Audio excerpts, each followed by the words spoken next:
بظاہر دونوں ایک جیسے ہیں، لیکن اللہ تعالیٰ نے یہ جو دل کی زمین ہے جس کے اندر نور ایمان پیدا ہوتا ہے، جو پھر دماغ کو میسج کنوے کرتا ہے، دماغ پھر اس کے اوپر سٹیپ لیتا ہے، اللہ تعالیٰ نے اس دل کی زمین کو مد نظر رکھتے ہوئے خطاب کیا، یا ایھا الذین آمنوا، اے ایمان والا۔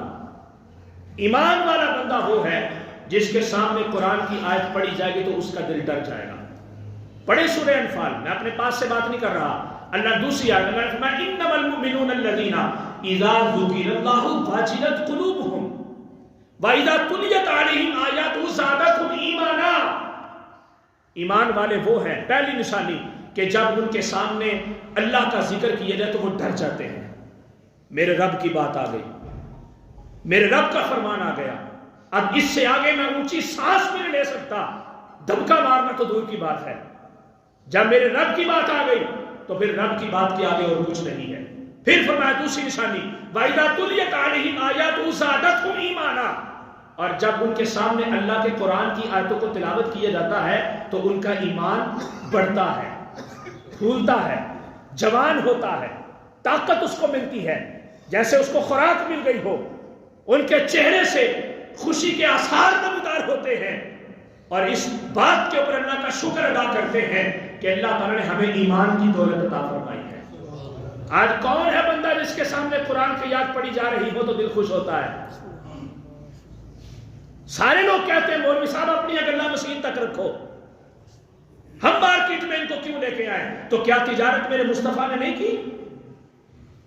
سب سے بڑا بزنس مین اور سکسسفل کامیاب ترین اس پوری کرۂ ارضی کے اوپر آدم کی اولاد میں صرف ایک شخص گزرا ہے جس کو جناب محمد رسول اللہ کہتے ہیں۔ حضرت خدیجہ رضی اللہ تعالیٰ عنہا کے حوال پڑھے، ان کے غلام میسرہ نے کیا کہا تھا؟ اس نے کہا تھا اس بندے کو جھوٹ بول کے سودا بیچتے نہیں دیکھا، اس بندے کو دو نمبری کر کے سودا بیچتے نہیں دیکھا، ہر قدم کے اوپر یہ شکر ادا کرنے کے لیے نفل پڑتا تھا، مجھے نہیں پتا کہ اس نے کیا کیا ہے۔ اما جان کہنے لگی میسرہ بتاؤ تو صحیح، دگنی تجارت ہوئی ہے، دگنا منافع ملا ہے، اس بندے نے کیا کیا ہے؟ اس نے کہا صرف اپنے رب کا شکر ادا کرتا تھا اور اسی کے طریقے کے مطابق بیچتا تھا اور خریدتا تھا، رب نے نفع ڈبل دے دیا۔ تو یہ چیزیں ہیں، فرمایا کہ اذا تلیت علیہم آیاتہ زادتہم ایمانا، جب ان کے سامنے اللہ کے قرآن کی آیتیں پڑھی جاتی ہیں، 30 پارے ہیں بس، کوئی لمبی چیزیں نہیں ہیں، مگر افسوس ہے کہ سانو قرآن سمجھ ہی نہیں ہوتا، ساڈا دماغ ہی بڑا چھوٹا ہے، اس دماغ کے اندر پورے زمانے دیا گالاں وڑ جاندیاں نے، اس دماغ کے اندر پورے زمانے کی بغاوتیں بچ سکتی ہیں، نہیں بچ سکتا تو اس میں قرآن کے 30 پارے نہیں بچ سکتے۔ اس کے اوپر افسوس کیا جائے یا خوش ہوا جائے، مر جانے کا مقام ہے مسلمان کے لیے۔ میں یہ دعوے سے کہتا ہوں اللہ رب العزت بڑے بول نہ بلوائے، الا ماشاءاللہ مجھے اس وقت مارکیٹ میں بیٹھا ہوا کوئی مومن نظر نہیں آتا، ہم سارے ایک جیسے ہیں۔ نبی کریم صلی اللہ علیہ وسلم نے ارشاد فرمایا کلکم راع و کلکم مسئول عن رعیتہ، تم میں سے ہر بندہ کہیں نہ کہیں سربراہی کر رہا ہے، دے گا جواب، وہ جواب تو دینا پڑے گا نا۔ آج مجھ سے میرے ایک دن کا حساب کوئی بندہ لے لے تو میرے ماتھے پہ پسینہ آ جاتا ہے، تو جس نے پوری زندگی کا حساب لینا ہے، جس نے 30 سالوں کا حساب لینا ہے، جس نے 40 سالوں کی تجارت کا حساب لینا ہے، اس رب کو کیا جواب دو گے؟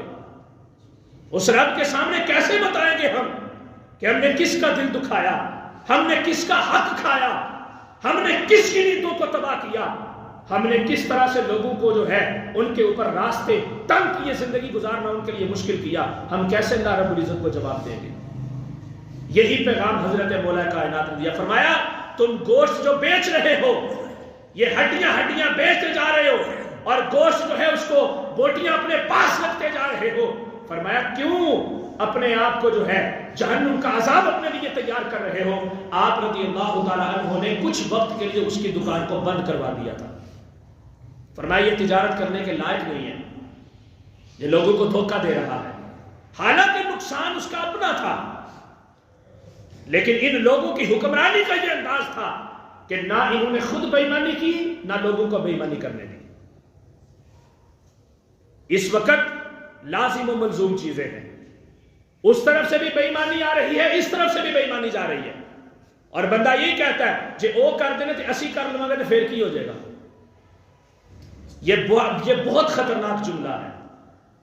اس کا وزن, اس کا بوجھ کبھی بندہ پر دیکھے تو صحیح سوچے, انالیسس کرے, اس کا جائزہ لے اس کا, تو پھر اس جملے کا تاثر اسے پتا چلے گا کہ یہ کتنا خطرناک قسم کا یہ تیزاب ہے جو ہمارے ایمان کے پودے کی جڑوں کو کھوکھلا کر رہا ہے.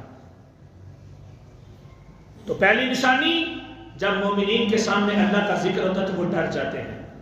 دوسرا, قرآن کی آیات پڑھی جائیں تو ان کا ایمان بڑھ جاتا ہے. تیسرا, وَعَلَىٰ رَبِّهِمْ يَتَوَكَّلُونَ, اللہ رب العزت کے اوپر وہ توکل رکھتے ہیں, بھروسہ رکھتے ہیں. 10 روپے کی چیز بازار سے ملی, انہوں نے آ کے صرف اتنا مارجن 1 روپیہ اوپر رکھ کے بیچ دی, حالانکہ دوسری دکان کے اوپر وہ 20 کی بک رہی تھی, لیکن اس نے صرف ایک معقول سا منافع لے کر اس چیز کو بیچا اور اللہ کا شکر ادا کرتے ہوئے کہا کہ باری تعالیٰ مجھے تو نے حرام سے بچا لیا. اللہ رب العزت اس کے 1 روپے کے منافع کے اندر بھی برکت پیدا فرما دے گا. آپ تاریخ اٹھا کے دیکھیں, حلال کا جو مال ہوتا ہے اس میں بڑھوتری نہیں ہوتی, برکت ہوتی ہے, اور حرام کا جو مال ہوتا ہے اس میں اضافہ تو ہوتا ہے لیکن اس میں برکت نہیں ہوتی. اچھا, اب یہاں پہ سوال یہ پیدا ہوتا ہے کہ برکت کہتے کسے ہیں؟ برکت ہوتی کیا ہے؟ برکت یہ ہوتی ہے کہ ناگہانی جو آفات ہے, اچانک موت کا آ جانا, ٹھیک ٹھاک تھا بچہ اس کی بازو کا ٹوٹ جانا, اچھا بلا تھا بچہ اس کے دماغ کا کینسر نکل آیا, یہ ساری کی ساری ناگہانی جو آفات ہیں یہ اللہ رب العزت کی طرف سے برکت نہ ہونے کی علامتیں ہیں. برکت نہ ہونے کی علامتیں ہیں. اور برکت یہ ہے کہ 10 روپے ہو بندے کی جیب میں, بخار بھی نہ ہو, کسی عضو کے اندر درد بھی نہ ہو, کوئی ایسی بڑی مصیبت اس کے اوپر نہ آئے کہ جس کے بارے میں بالکل جناب لاجواب ہو جائے کہ میں اس کا کچھ کر ہی نہیں سکتا. حلال مال کے اندر اللہ رب العزت نے اس چیز کو رکھا ہوا جس کو برکت کہتے ہیں. تھوڑے میں بھی پیٹ بھر جاتا ہے. نبی کریم علیہ الصلوۃ والسلام کے بارے میں ترمذی شریف کے اندر روایت پڑھ رہا تھا, اللہ رب العزت نے فرمایا کہ اے محمد صلی اللہ علیہ وسلم, اگر آپ کہو تو میں پورے کے پورے مکہ کے پہاڑوں کو تمہارے لیے سونے کا بنا دوں. وقت کے حکمران اور بادشاہ حضور کے قدموں کے سامنے آ کے جھکتے تھے. یہی حال حضور کے بعد میں خلفاء کا بھی تھا, ان کے سامنے بھی وقت کے حکمران آ کے جھکتے تھے. تو اب میرے مصطفیٰ کریم علیہ السلام نے عرض کیا, باری تعالیٰ نہیں, مجھے یہ نہیں چاہیے, میں ایک دن کھانا کھا کے سیر ہونا چاہتا ہوں اور دوسرے دن بھوکا رہ کے تیرا شکر ادا کرنا چاہتا ہوں. اور یہ حدیث کی کتابوں کے اندر بھی یہ بات موجود ہے. عام مقولہ یہ بولا جاتا ہے کہ پیٹ بھر کے حضور کی سنت نہیں تھی کھانا کھانا, کبھی بھی پیٹ بھر کے حضور نے کھانا نہیں کھایا تھا. ساڈے ٹھیڈی ایڈے بڑے ہو گئے کہ بھرے نہیں جاندے, جتنا مرضی کھا لیا جائے. بھوک رکھ کے حضور نے کھانا کھایا. اس کا ایک تو طبی فائدہ بھی ہے, لیکن روحانی فائدہ اس کا یہ ہے کہ بندہ حرام کی لعنت سے بچا رہتا ہے اور رب کو یاد رکھتا ہے. تو یہ چیزیں حکمران کے اندر اگر آپ دیکھنا چاہتے ہیں تو وہ آپ ہی ہیں جو پیدا کر سکتے ہیں. وہ ہم خود ہیں جو ان چیزوں کے اوپر عمل کر کے اپنے اندر پیدا کر سکتے ہیں. ہم میں سے ہی اٹھ کے حکمران اوپر جاتے ہیں. اب تو ویسے ہی سلسلہ ماشاءاللہ سے اللہ تعالیٰ معاف فرمائے بدل چکا ہے. اب تو حکومت ہی کسی اور کے ہاتھ میں ہے اور پلٹ پلٹ کے وہی لوگ اپنی مرضی کے لوگوں کو بٹھاتے جا رہے ہیں. اب تو نیچے سے اوپر جانے والی میرے خیال سے تو بات ہی ختم ہو گئی ہے. اس لیے میں نے پہلے بات کی ہے کہ بعید مستقبل بعید تک بھی ہمیں کوئی ایسا بندہ نظر نہیں آتا کہ جو اپنی مرضی سے اب آ کے حکومت کو سیدھا کر سکے گا. یہ بھی عذاب ہے ہماری وجہ سے.